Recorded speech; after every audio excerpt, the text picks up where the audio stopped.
Buonasera a tutti dall'ippodromo del Savio di Cesena. Cominciamo con i puledri di 2 anni, sono in 6 al via.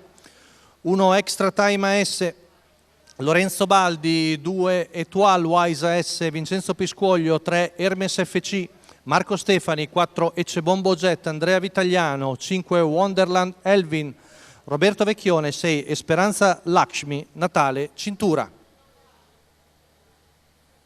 5 al debutto, solo Ecebombo Jet ha già corso proprio qua a Cesena.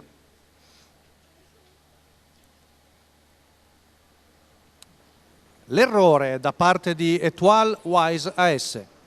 Veloce Ecebombo Jet, prende il comando con Andrea Vitagliano su Extra Time AS.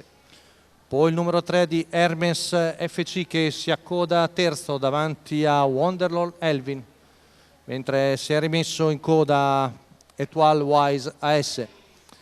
Arriviamo in 15-1 ai primi 200 metri col Wishing Stone di Andrea Vitagliano che conduce, ricordiamolo, l'unico cavallo che ha almeno l'esperienza di una corsa rispetto agli altri. Intanto Etoile Wise AS si è ricongiunto al gruppetto.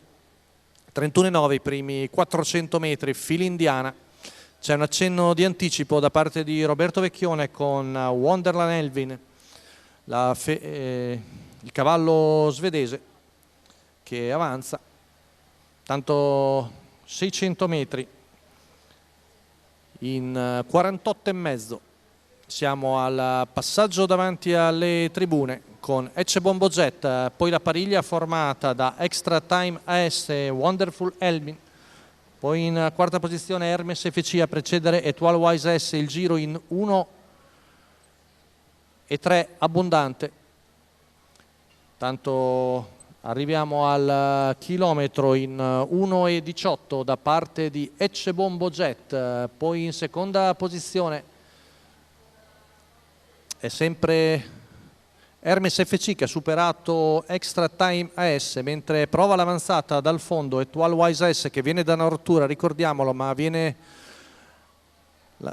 mandato in terza ruota da parte di Wonderful Elvin. L'errore di Ecebombo Jet a 250 metri dalla conclusione, quindi in vantaggio Wonderland Elvin con Roberto Vecchione che cerca lo stacco, poi ancora Etoile Wise AS e Extra Time AS, ma Wonderland Elvin viene a vincere al debutto, mentre Etoile Wise AS fa su il secondo posto.